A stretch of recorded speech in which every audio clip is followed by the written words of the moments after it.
আল্লাহ তাআলা কোরআনুল কারীমে নবীকে জানালেন, তিনটা গুনাহ যদি কারো জীবনে না পাওয়া যায়, আমার আল্লাহ তাআলা তার জীবনের গুনাহও মাফ করবেন, আমার আল্লাহ তার জান্নাতে বাড়ি বানিয়ে দেবেন। পবিত্র কোরআনুল কারীমের 25 নম্বর সূরা সূরাতুল ফুরকানের 68 নম্বর আয়াতে তিনটা গুনাহর বর্ণনা দিচ্ছেন। আল্লাহ তাআলা বলেন, ওয়াল্লাযীনা লা ইয়াদউনা মা'আল্লাহি ইলাহান আখার ওয়া লা ইয়াকতুলুনা النفس التي حرم الله إلا بالحق ولا يزنون। জোরে বলি আল্লাহু আকবার। আল্লাহ বলেন, ও দুনিয়ার মানুষ জেনে নাও, ওয়াল্লাযী যারা লা ইয়াদউনা মা'আল্লাহ ইলাহান আখার, এক নাম্বার গুনাহ যার আমলের ভিতরে শিরকিয়াতের গন্ধ থাকবে না, যে আমলের ভিতরে শিরকের গুনাহ থাকবে না। আমার আল্লাহ যদি আকাশ পরিমাণ গুনাহ করে সমুদ্রের পেনা পরিমাণ বান্দা গুনাহ করো, আল্লাহরে যদি আল্লাহ বলে ডাক দাও, চোখের পানি যখন নাকের ডগায় যখন আসবে, মুহূর্তে তোমার রব তোমার জীবনের সব গুনাহ মাফ করে দেবে। 2 নাম্বার হলো যারা মানুষ হত্যা করবে না। কিয়ামতের আলামতের ভিতরে আরেকটি আলামত হলো মানুষ হত্যার সংখ্যা বাড়বে, মহিলার সংখ্যা বাড়বে, পুরুষের সংখ্যা কমবে। এই যে আলামতগুলা যখন প্রকাশ পাবে, জেনে রাখো বড় আলামতগুলা তোমাদের সামনে অতি শীঘ্রই আসতেছেন। এবার আসেন আপনাদেরকে বলতে চাই, 3 নাম্বার হলো ওয়ালা ইয়াজনুন। যেই সমাজের মধ্যে বিবাহ কঠিন হবে, জিনা সহজ হয়ে যাবে, আর জিনা যখন বেড়ে যাবে, আমার আল্লাহ এই দুনিয়াতে ওয়ারাজ বিরাজমান সৃষ্টি করে মানুষদেরকে অশান্তি দিবেন একজন। বলেন উনি কে? আওয়াজ করে বলেন উনি কে? ইবনে মাজার মধ্যে একটি হাদিস আছেন, 4019 নম্বর হাদিস। ওই হাদিসে পাঁচটা পাপের কথা আছে। ওই 5টা পাপ যখন দুনিয়া বহন করবে, সঙ্গে সঙ্গে আসমানের পরিস্থিতি ভিন্ন হবে, দুনিয়ার পর স্বাভাবিক পরিস্থিতি সব উল্টাপাল্টা হয়ে যাবে। তাকায় দেখেন, আজকে যারা 50 বছর 60 বছর বয়সে যুবক বাবারা যারা আছেন, তাকায় দেখেন 50 বছরের পৃথিবী আর এখন বর্তমান পৃথিবীর সব কিছু রদবদল হয়েছে কি হয় নাই? আওয়াজ করে বলেন, হয়েছে কি হয় নাই? তৎকালীন সময়ে একটা জিনা যদি কারো বাড়িতে করতো, কেউ যদি জিনা অপরাধ ধরা পড়তো, ওই গ্রামে তাদের সকলেই তাকে নিন্দা করত। আর বর্তমান সময়ে জিনাকে মানুষ কিছুই মনে করে না, মনে করে মানুষ এটা ফাং করছে, সাধারণ সময়ে 10 মিনিটের ব্যাপার, এটা মানুষ কিছুই মনে করে না। আল্লাহর নবী বলেন, যেই সমাজের মধ্যে জিনাকে মানুষ কিছুই মনে করবে না, ওই সমাজের ভিতরে আল্লাহর গজব দিবেন, এটা আল্লাহ নিজেই ওয়াদা করেছেন। ঠিক কিনা বলেন? শুধু তাই না, কোরআনুল কারীমের নবী মুহাম্মদুর রাসূলুল্লাহ জিনা থেকে বাঁচার জন্য 5 জন যুবক আসলেন ওই আয়াতটা নাজিলের ব্যাপারে।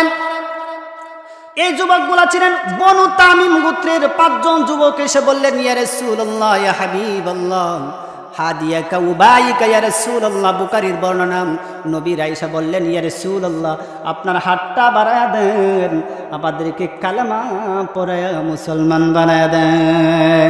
আমার নবী বললেন, ঠিক আছে মুসলমান হও।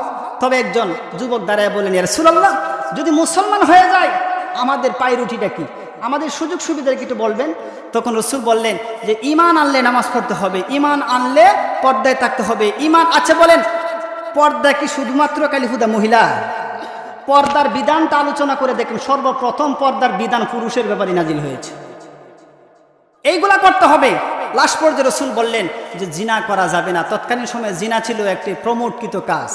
বলেন জিনা করা যাবে না। তখন এক যুবক দাঁড়ায় বলেন, ইয়া রাসূলুল্লাহ, যা বলছেন সব মানতে রাজি, কোনো বাধা নেই, কিন্তু একটা মাত্র পারমিশন গ্র্যান্টেড করে যে আমরা জিনা করতে চাই, জিনা করবো, এর ছাড়া যা বলবেন সব মানবো, প্রয়োজন নিজের রক্তগুলো সব বিলীন করে দিব, তারপরও জিনা করার কথা বলেন।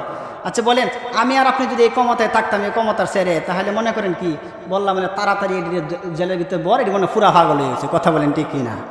কিন্তু নবীকে আল্লাহ তাআলা কেমন আদর্শ দিয়ে বললেন। রাসূল নীরব রইলেন, তাকায় বললেন, তোমরা জিনা করতে চাও তো? হ্যাঁ। কথা হলে বসো একটু।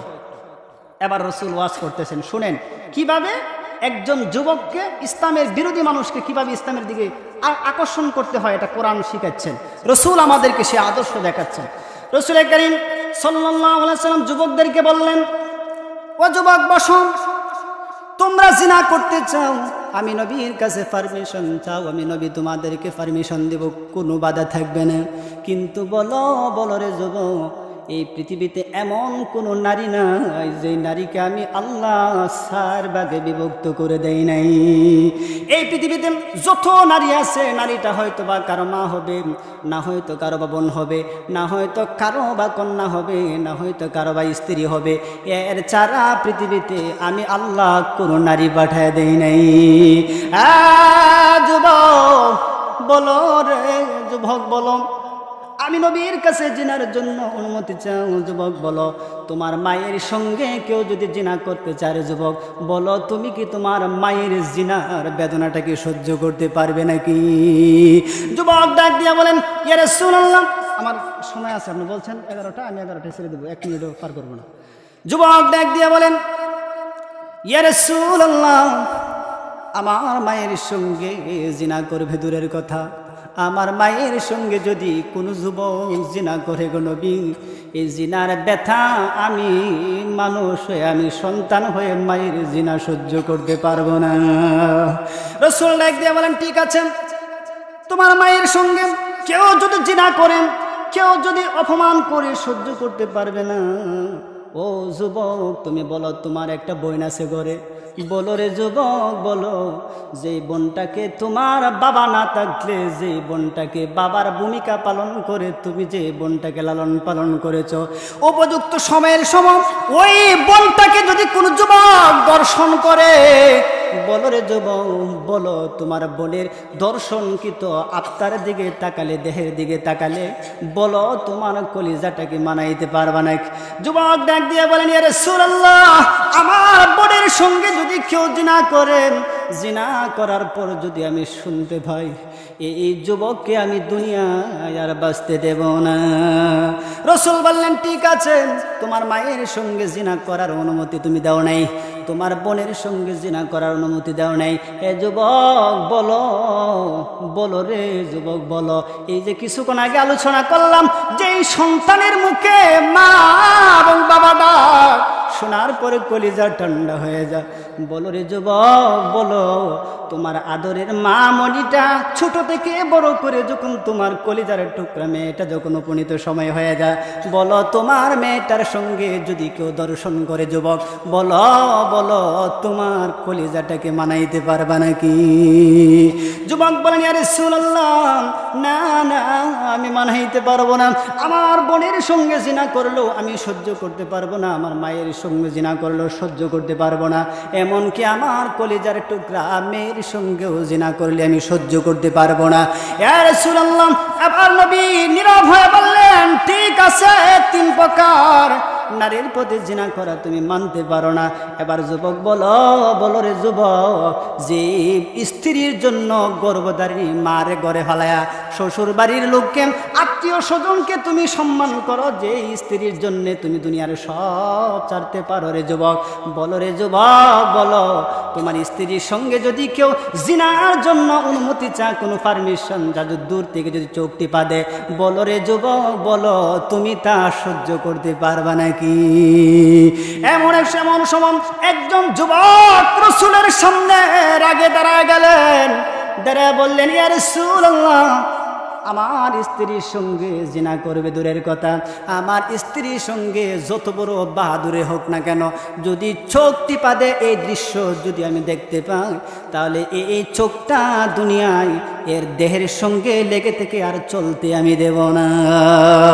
রাসূল বললেন, যুবক, তোমার বোনের সঙ্গে জিনা করলে তোমার কলিজায় আঘাত লাগবে, তোমার মায়ের সঙ্গে জিনা করলে তোমার কলিজায় আঘাত লাগবে, তোমার বোনের সঙ্গে জিনা করলে তোমার কলিজায় আঘাত লাগবে, তোমার কলিজার টুকরা সন্তানের সঙ্গে জিনা করলে তোমার কলিজা আঘাত লাগবে, তোমার স্ত্রীর সঙ্গে জিনা করলে কলিজা আঘাত লাগবে। এরে যুবক বলো, তুমি যে আমি নবীর কাছে জিনা করতে চাও, যেই নারীটার সঙ্গে জিনা করবে, বলো ওই নারীটাও তো না হয়তো কারো বাবা হবে, ওই নারীটাও তো কারো বা মা হবে, ওই নারীটাও তো কারো বা বোন হবে, না হয়তো ওই নারীটাও কারো স্ত্রী হবে। বলো তোমার কলিজার মধ্যে যেমন আঘাত লাগে, বলো তার আত্মীয় স্বজনের ভিতরে কলিজায় আঘাত লাগবে নাকি? এমন সময় রাসূল যখন এই দৃশ্যটা যুবকদেরকে বুঝাইতে শুরু করলেন, যুবকরা মাথা নিচু করে দাঁড়ায় থাকলেন আর বললেন, হাদিয়াকা উবাইকা ইয়া রাসূলুল্লাহ, নবী গো আপনার হাতটা বাড়ায়া দেন, আমাদেরকে কালেমা পড়ায় মুসলমান বানায়া দেন। আমরা জীবনে জিনা করব দূরের কথা, বরং ভিন্ন নারীর প্রতি জীবনে কোনোদিন চোখ তুলে তাকাবো না। ঠিক না বলেন? এ যুবক, যদি যখন সংখ্যা বেড়ে যাবে, জিনার পরিস্থিতি যখন বেড়ে যাবে, তখন ওই দুনিয়ার মধ্যে সব অস্বাভাবিক হয়ে যাবে। আল্লাহর আসমান থেকে শুরু করে জমিনের সব পরিস্থিতি ভিন্ন করে দিবেন একজন, উনি কে? আওয়াজ করে বলেন, উনি কে? আল্লাহ তাআলা।